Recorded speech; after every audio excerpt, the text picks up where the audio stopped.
Jeff Beck was called one of the best guitar players ever in rock music. He changed how electric guitars sounded, broke rules, and made new kinds of music. But behind all the fame, he had a dark secret. He really, really hated 6 of the world's most famous bands. It wasn't just being mad about music stuff. It was about being betrayed, stabbed in the back, and being let down by people Beck once thought were his friends. That angry feeling lasted for many, many years, making even his best moments feel sad. Today, we'll tell you about the 6 names that will shock you. Because once you hear the truth, you'll never think about them the same way again. The Rolling Stones. At the very top of Jeff Beck's hate list were the Rolling Stones. Yes, the biggest rock band in the world, and yet the one he couldn't stand to join. To people watching from outside, it sounded crazy. The Stones offered lots of money, fame around the world, and a place in rock history forever. But to Jeff Beck, they meant everything he hated: chaos, being sloppy, and not caring about doing things right.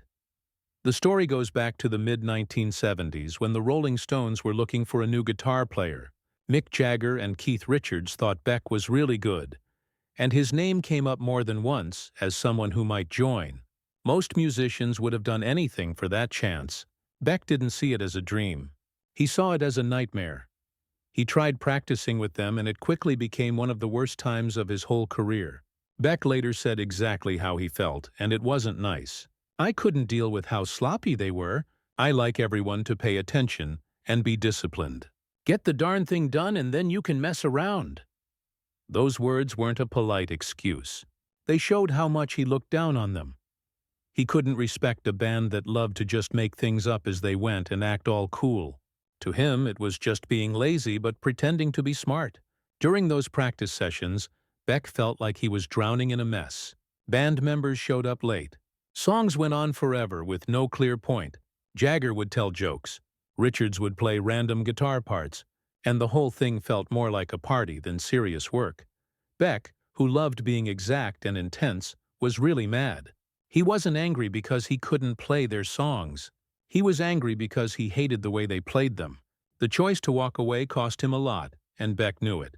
Years later, thinking about the opportunity, he said with bitterness, "And the Rolling Stones, I could have, I'd have been all right with money, couldn't I?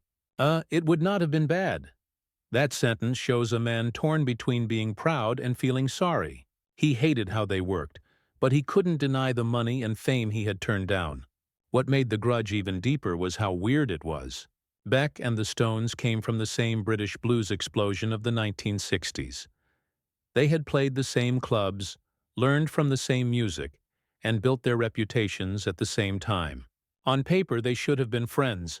In reality, they were enemies because they thought so differently. Beck saw music like building something: exact, balanced, structured. The Stones treated it like a play: wild, unpredictable, messy. To audiences, that difference was magic. To Beck, it was unforgivable. Over the years, the bitter feeling never left him. Every time the Stones sold out huge stadiums, every time they were called the world's greatest rock and roll band, Beck was reminded of what he had said no to. Some people called him stubborn. Others said he had strong beliefs. He saw himself as someone who wouldn't give in. To him, joining the Stones would have been selling out to chaos, and yet the hurt stayed with him. He knew what he had given up. The Stones became billionaires, cultural icons, a permanent part of rock history. Beck stayed admired by musicians and critics, but he never reached their level of mainstream fame or fortune. His hatred of their sloppiness was real, but so was feeling sorry about knowing what he had lost by saying no to them. This is what makes his grudge against the Rolling Stones so sad. Beck never respected the Stones. He dismissed them as sloppy showmen whose chaos had been mistaken for being brilliant, and he carried that hate with him quietly but strongly for the rest of his life. So when we talk about Jeff Beck's rivalries, the Rolling Stones aren't just another name on a list. They're the first and most shocking reminder of who he was: a man willing to turn his back on the biggest band in the world because he hated how they worked. He could have been a Rolling Stone. Instead, he chose to be Jeff Beck, and that decision shaped both his career and his bitterness. Led Zeppelin. Taking the second spot on Jeff Beck's hate list was Led Zeppelin. And the hurt here was way deeper than just not liking their music. This was betrayal at its most personal. Beck and Jimmy Page were not just other guitar players. They were like brothers, both former Yardbirds members who had once chased the same dream of making guitar music new and different. But when Page formed Led Zeppelin in 1968, Beck didn't see it as the next step in British rock. He saw it as stealing. His sound, his new ideas, his future taken by someone who stayed around long enough to claim the prize. The bitter feeling started with Beck's own big breakthrough. In 1968, he released Truth, an album that critics now say is one of the blueprints for hard rock and heavy metal. It was raw, heavy, and daring. Beck's guitar thundered over Ronnie Wood's bass, and Rod Stewart's vocals, mixing blues with an anger that pointed toward a new kind of music. But just months later, Led Zeppelin's first album came out, and people couldn't help but compare them. To regular listeners, Zeppelin sounded like the Revolution. To Jeff Beck, they sounded like a copy. He never forgave it. According to a Yardbirds historian named Greg Russo, Beck told friends that Page was a sneaky businessman who built his empire on ideas we created together. The word sneaky was no accident. Beck saw himself as the artist, the visionary, the one with new ideas. He saw Page as the opportunist who turned their shared experiments into a money-making empire. However the story was told later, Beck knew he had pioneered techniques that defined Zeppelin's sound: heavy distortion, sustained feedback, and mixing blues with experimental textures. Yet when Zeppelin conquered the world, it was Page who was crowned the genius. Beck, meanwhile, was described as weird, unreliable, even difficult. He privately complained that Page had claimed musical developments that came from our partnership, but got credited to the man who stayed long enough to profit. Those words capture the heart of his anger. It wasn't jealousy of success. It was anger at being erased. By the early 1970s, the difference between them was unbearable. Led Zeppelin was selling out stadiums and changing the rules of rock business. Beck was struggling with unstable lineups, praise from critics but smaller audiences, and constant questions about why he hadn't reached the same heights. Every Zeppelin triumph was to Beck a reminder of what he had lost. He didn't just resent their music. He resented what their success symbolized, the life he might have had if things had gone differently. The hostility wasn't only private. At industry gatherings, Beck sometimes let his bitterness slip. One musician remembered him making fun of Zeppelin's reputation, saying that Page had built a castle out of bricks we laid together. It was a cutting remark that showed how deeply he believed Zeppelin's empire had been built on his foundations. What made this feud especially tragic was that Beck and Page could have been remembered as partners. Together, they might have stood as the twin architects of heavy rock, shaping its direction side by side. Instead, Beck's hate poisoned any chance of making up. Page became the mystical architect of Zeppelin, while Beck became the lone wolf. Brilliant, unpredictable, but always overshadowed. The more Zeppelin's legend grew, the more Beck's hatred hardened. When critics called Page a revolutionary, Beck scoffed. When fans worshipped Zeppelin's riffs, Beck saw echoes of truth. It wasn't just rivalry. It was betrayal cemented into the very DNA of rock history. Yngwie Malmsteen.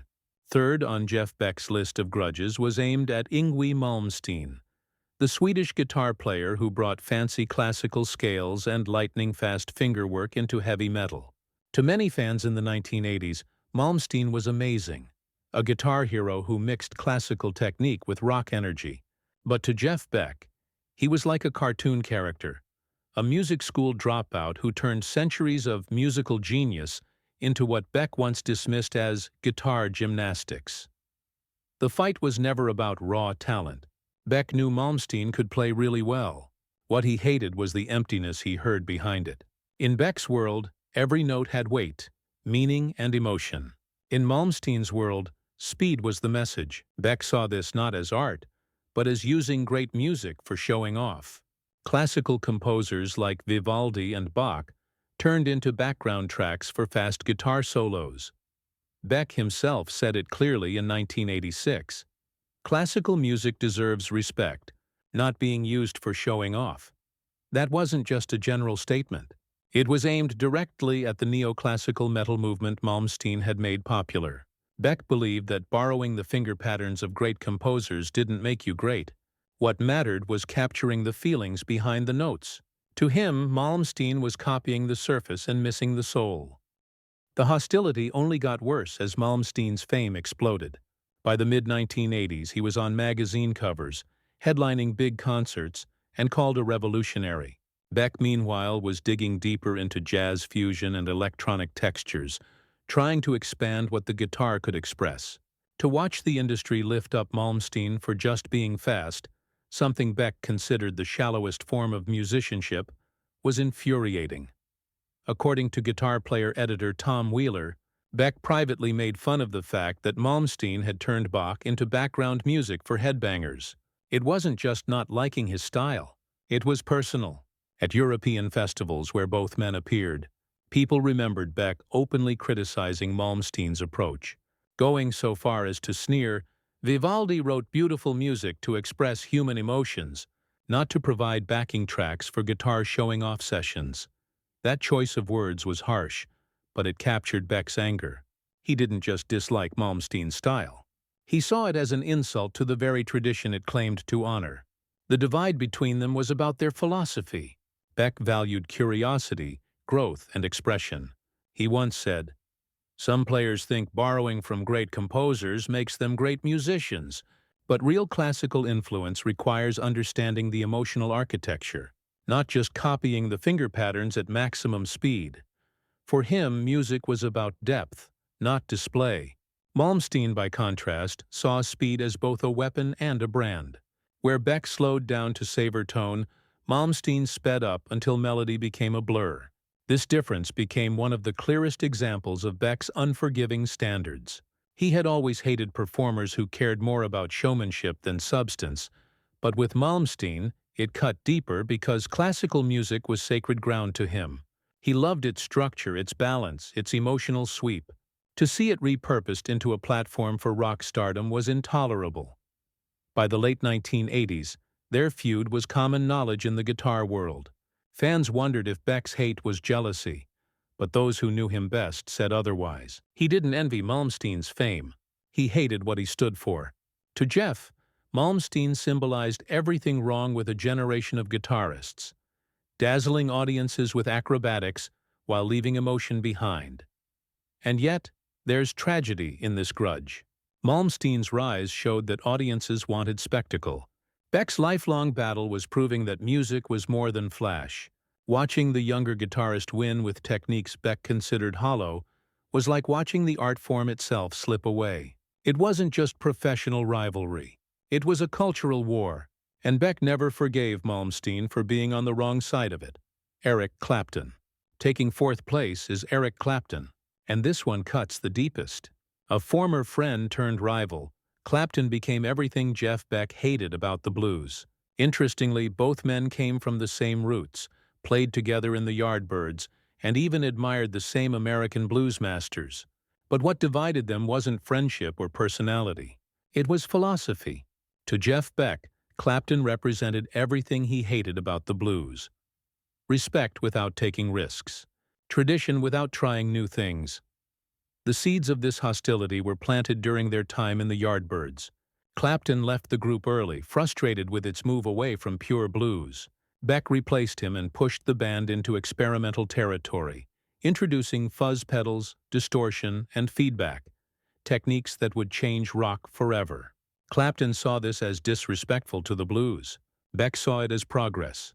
That difference never went away. As their solo careers took shape, the contrast only got sharper. Clapton embraced tradition, presenting himself as the guardian of the blues. He became the face of respectability, the man critics called God, for his faithful devotion to the genre's roots. Beck, meanwhile, refused to stand still. He bent blues into fusion, mixed it with jazz, layered it with electronics, and treated the guitar as a laboratory. To him, the blues wasn't a museum. It was clay to be reshaped. This difference made Beck furious. According to blues historian Paul Trinka, Beck told friends that Clapton was nothing more than a museum curator who's afraid to disturb the exhibits. That wasn't a casual joke. It was hate for Clapton's entire approach. To Beck, Clapton's respect was cowardice. He saw a man frozen in tradition, rewarded with fame for repeating rather than reinventing. The resentment grew as critics and fans continued to lift up Clapton as the ultimate blues rock authority. Beck bristled at this.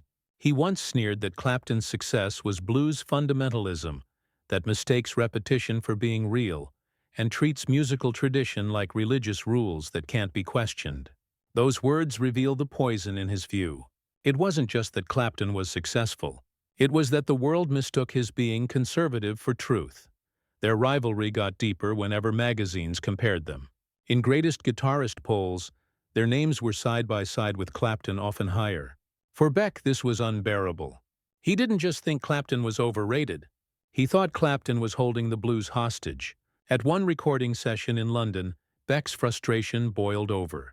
Witnesses said he openly questioned Clapton's courage, declaring, "The blues masters we worship were innovators in their time, not museum pieces afraid of change." It was both an insult and a statement of beliefs. Beck was reminding anyone who would listen that legends like Robert Johnson and Muddy Waters were innovators, not copiers. To him, Clapton wasn't honoring the blues.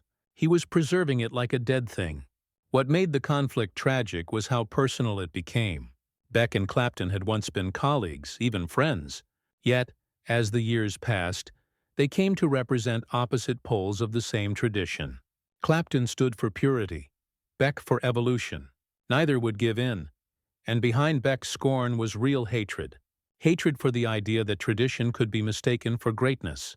Hatred for the way Clapton was crowned while he was cast as weird. To outsiders, the feud wasn't loud.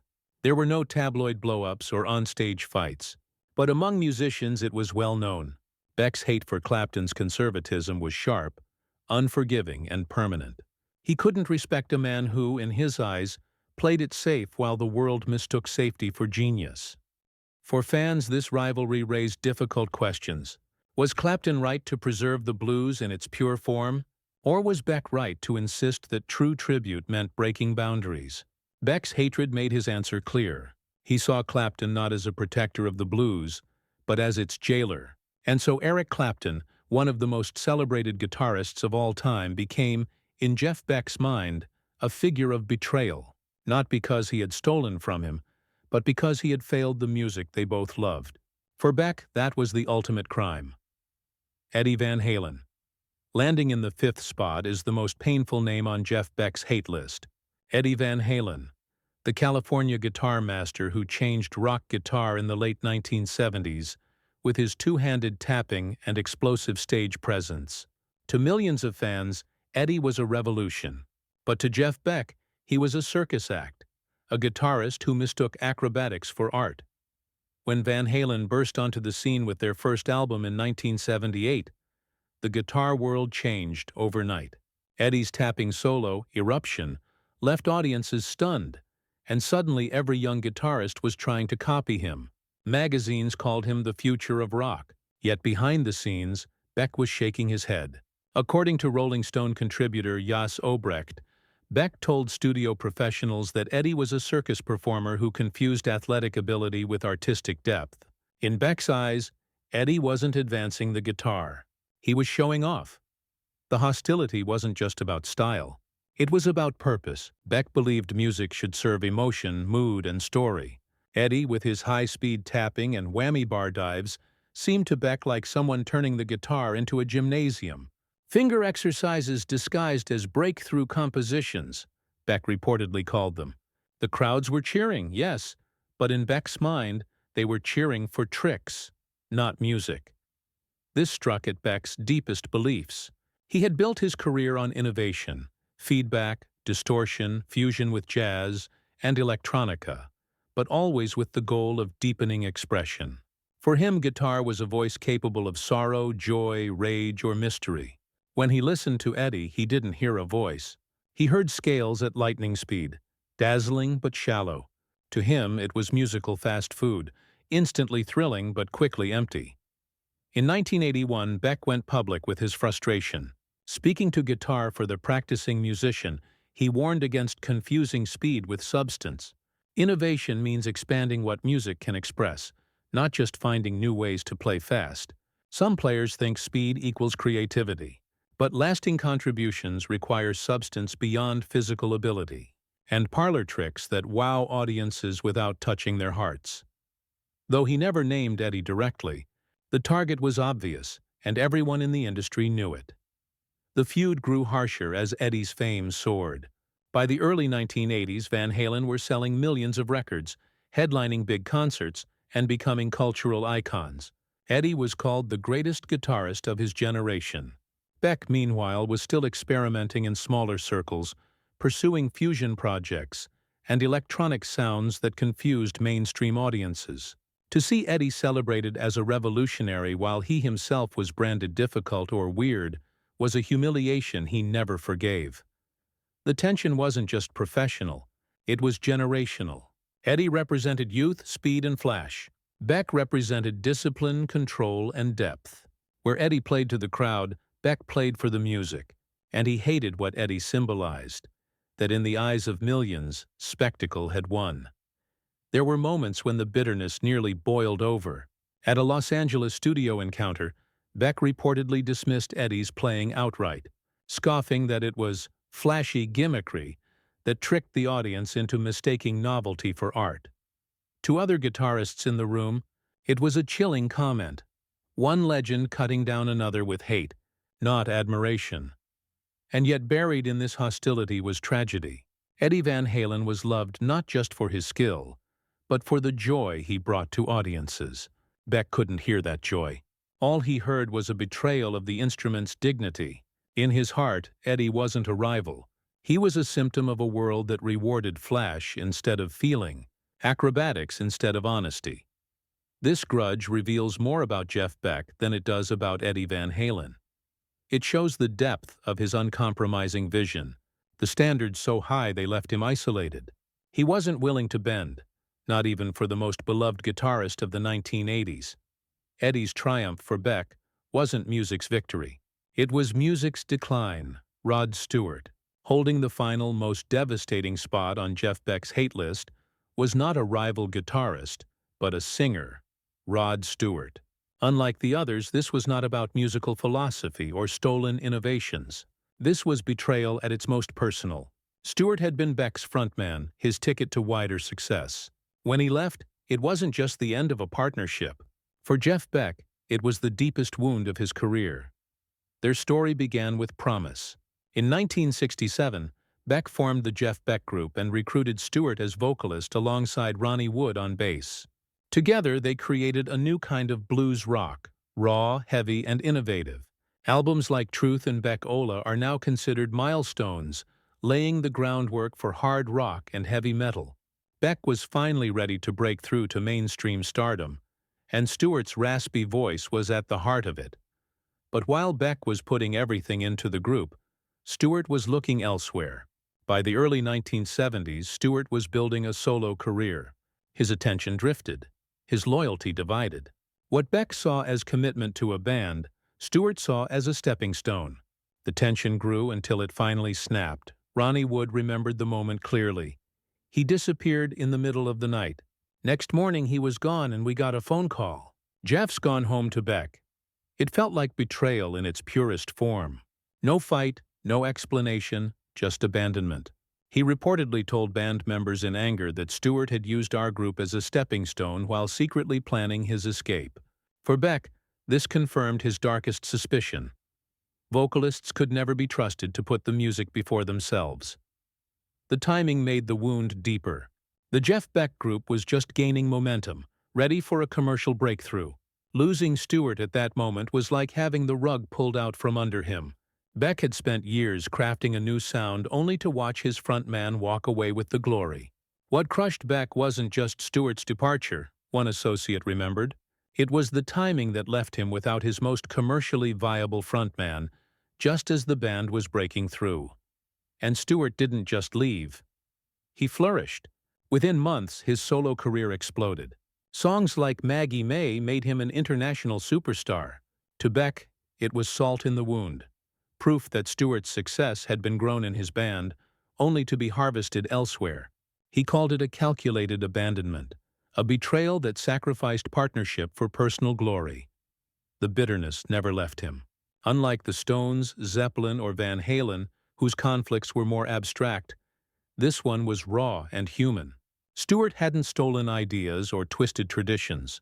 He had taken Beck's trust, his momentum, and his chance at mainstream triumph, and walked away. For Jeff, that was unforgivable. The fallout shaped Beck's worldview for decades. He became wary of vocalists, preferring instrumental projects where no singer could steal the spotlight. Friends said he never fully recovered from Stewart's departure, that it hardened him, made him more alone.